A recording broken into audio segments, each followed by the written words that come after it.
it's me, Ari Bell, and welcome to my YouTube channel. And if you are new, please subscribe and don't forget you are off.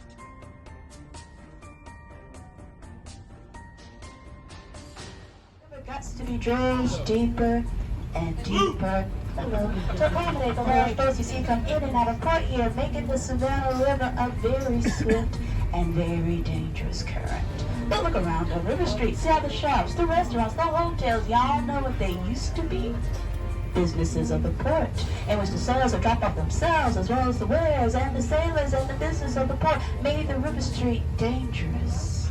Often they were drunk and disorderly, much like the good people here is tonight. And it was considered unwise to travel River Street at night. So, good luck to y'all when you disembark the trolley. Of course, these buildings are filled with souvenirs and goodies, but they used to be filled with cotton and oil, as they used to be cotton houses and oil barns, such as the case of the Old Harbor Inn, established in 1987. But it used to be the home of the Tidewater Oil Company, established in 1890. That three-story building coming up on you right there used to be filled to the brim with barrels upon barrels upon barrels of oil, and business was booming, but not everyone enjoyed their work. Like this gentleman up front here. Yes, you sir, you look like you hate your job. And that'd be the case of a man named Hank, who had a mean temper and disposition to match, because any old thing would send Hank off into a rage, and more often than not, he got into arguments with his foreman. He complained day in, day out. He was going to rid himself of his high-risk commands. You know what? Hank was the man of all talk, because in 1892 he attempted to do just that. As he snuck inside the Tidewater Oil Company after dark, he hid himself in the attic, and whilst the coast was clear, he lit fire to a barrel of oil, and another, and another. It ain't take long for the entire building to go up in flames, and then fire covered the entire east end of River Street.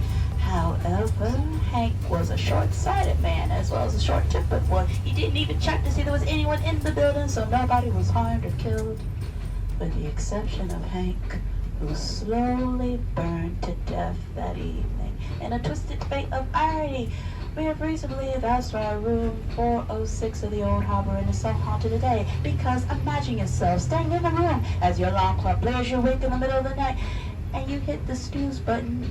You don't remember setting no alarm clock that evening. And as you wake up, you smell fire and smoke throughout your room, and you panic. You try to escape the room. You grab the door and have a duck. Run on down to the front desk. Go ahead, tell them what happened to you. They gonna give you the look.